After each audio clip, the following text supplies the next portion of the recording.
manusia takkan hilang jiwa meninggalkan raga. Walau bayangan hapus musnah pupus di dalam masa.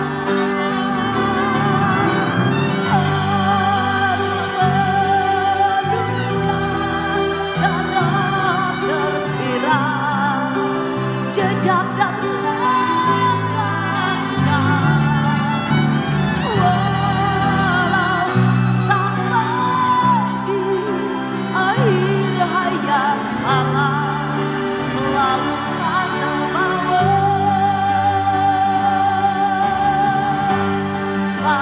bayang-bayang bulan dalam malam.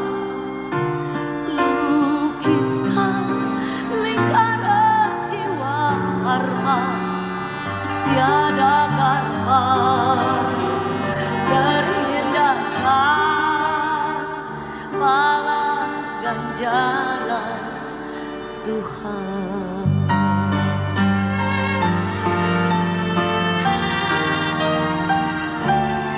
Pahala ganjaran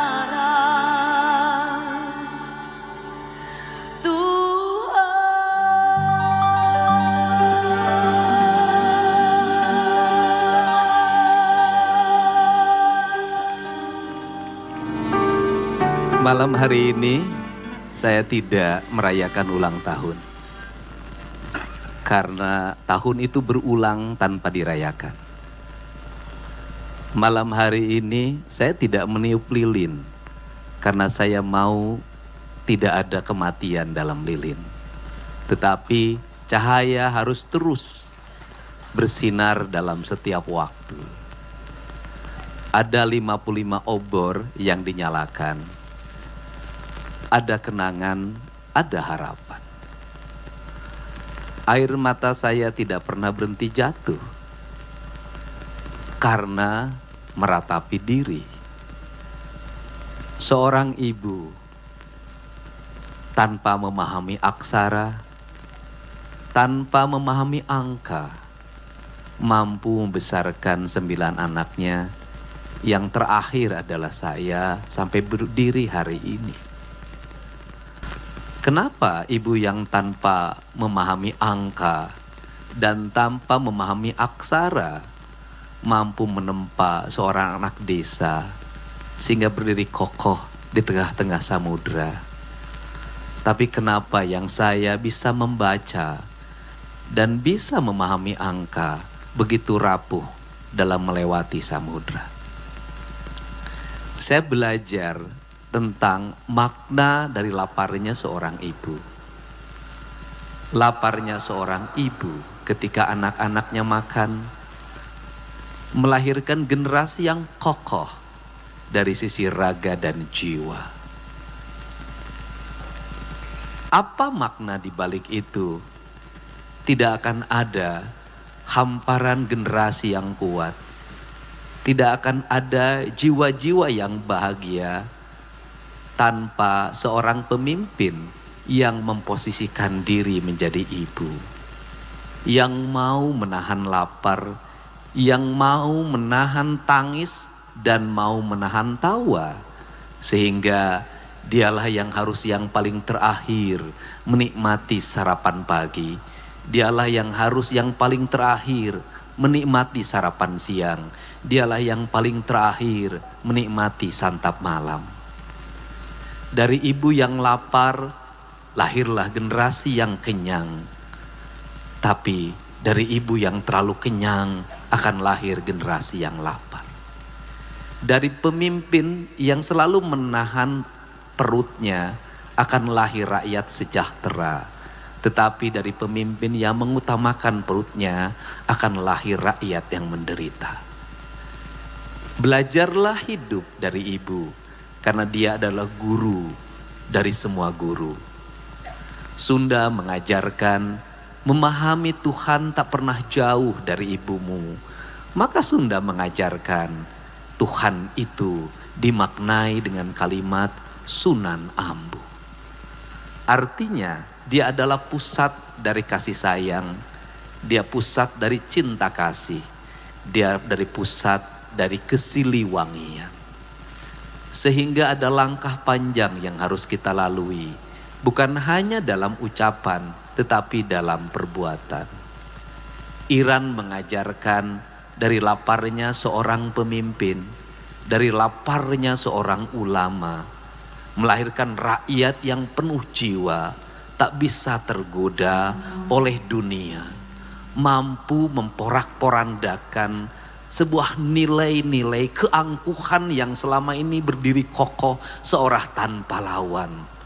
Ternyata dari kaum-kaum yang berpuasalah orang-orang yang hidupnya merasa tanpa lawan jatuh dan terluka.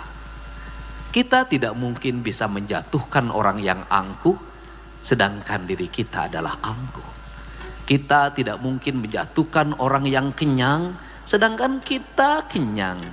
Orang yang kenyang akan jatuh oleh orang yang lapar. Orang yang angkuh akan jatuh oleh orang yang rendah hati. Malam hari ini hujan pun jatuh. Bukan menghalangi acara kita, tapi mengantar kita.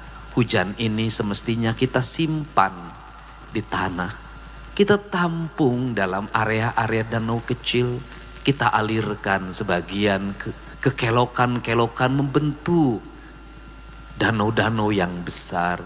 Kita bentuk sawah-sawah dalam tatanan yang indah. Negeri ini adalah negeri surga. Hanya mereka yang biasa tinggal di surga akan mampu memakmurkannya. Tapi mereka yang tiada pernah di surga, dia tak akan bisa memakmurkan negeri ini. Wajah neraka tak mungkin bisa membangun taman yang indah. Wajah neraka tak mungkin bisa membangun kedamaian. Wajah neraka tak mungkin bisa membangun kesejukan. Wajah neraka tak mungkin bisa membangun kebahagiaan. Maka berwajahlah menjadi wajah surga yang setiap hari menebarkan cinta dan menyapa penuh dengan rasa. Dalam diri manusia ada dua, ada yin, ada yang, ada maskulin, ada feminim, ada laki-laki dan ada perempuan. Kedua-duanya ada dalam diri manusia. Manusia tidak bisa dinilai dari raga. Yang membedakan laki-laki dan wanita dari si biologis hanya raga. Tetapi sesungguhnya manusia adalah kesempurnaan dari dua nilai. Maka seorang laki-laki bisa hilang maskulinnya, seorang perempuan bisa hilang feminimnya. Tapi seorang laki-laki bisa dia maskulin dan bisa dia feminim. Di tangan seorang yang punya sifat maskulin dan feminim akan lahirlah generasi yang sempurna. Di hadapan saya ada seorang anak yang dua aku lakukan. Yang pertama, Maula Akbar kehilangan ibunya karena kepergiannya yang tidak pernah kembali. Maka saya harus tumbuh menjadi seorang feminim untuk menyentuh cinta dan kasihnya. Dan sekarang juga ada seorang anak perempuan yang harus saya besarkan dan saya harus menjadi seorang feminim. Yang bukan karena jiwa tapi keegoan orang tuanya. Keegoan orang tuanya harus ditebus oleh sikap yang kesatria. Maka saya memutuskan diri untuk menemaninya tanpa harus punya istri lagi sampai dia tumbuh dewasa. Inilah jiwa dan inilah sikap yang harus diambil oleh orang yang menebus kesalahannya. Menebus kesalahan disebutnya dengan karma.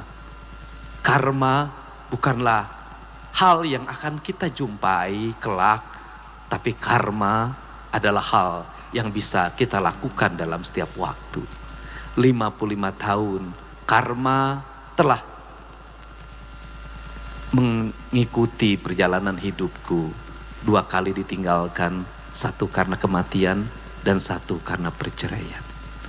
Karma itu akan membuat hidupku terus tegak untuk membesarkan dia sampai dewasa dengan cinta tanpa harus mengulangi kesalahan yang serupa.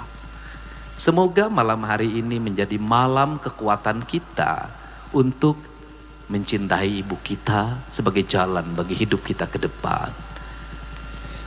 Mencintai rakyat kita karena kita ditakdirkan menjadi pemimpin untuk membangun generasi yang kokoh dan kuat. Saya mengucapkan terima kasih pada semua orang yang mengantarkan saya di sini berdiri dengan kokoh. Maka saya undang semua sahabat yang dulu pernah bareng ketika susah, yang dulu pernah bareng ketika saya belum punya apa-apa dan bukan siapa-siapa. Karena sahabat yang baik adalah sahabat yang selalu mengingat kebaikan sahabatnya. Dan sahabat yang baik datang ketika sahabatnya dalam susah, bukan datang ketika sahabatnya dalam kuasa.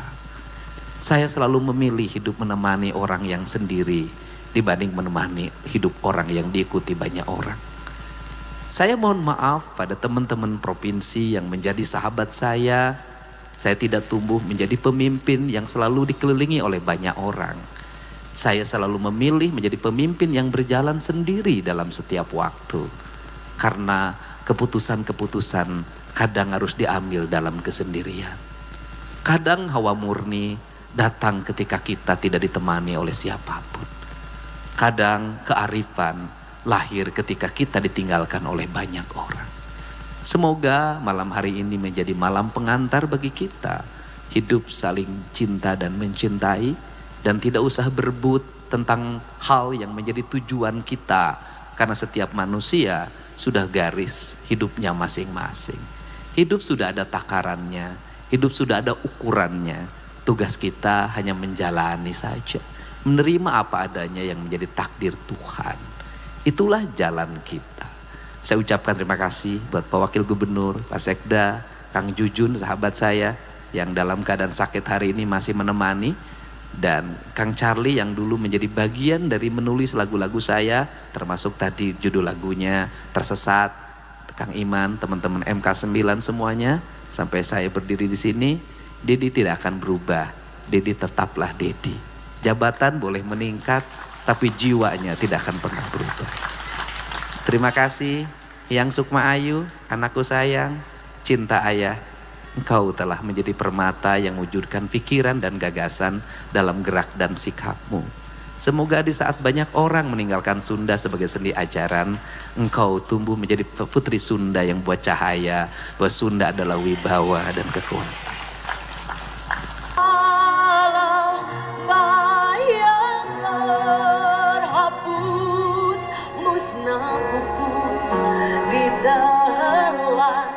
Masa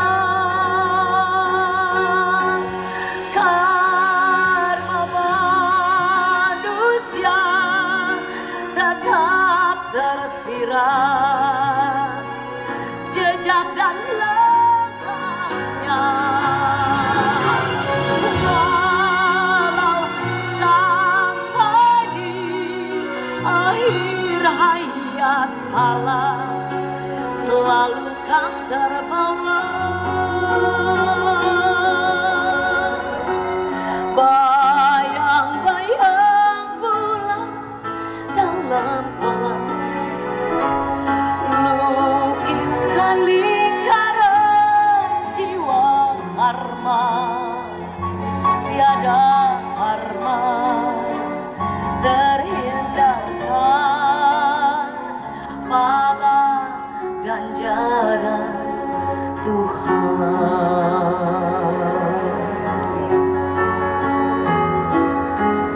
Pala ganjaran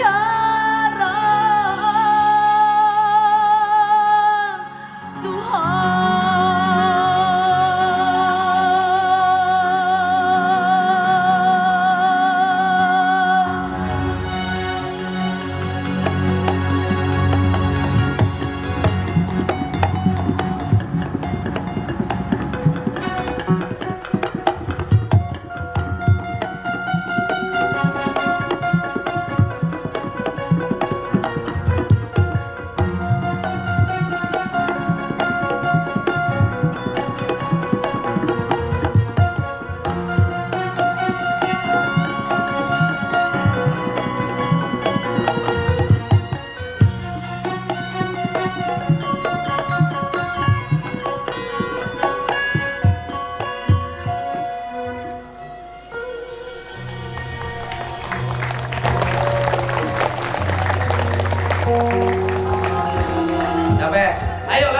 Terakhir, Jayanti, punya. Oke. Oke. Ayo, gebreng ke musiknya. Terakhir.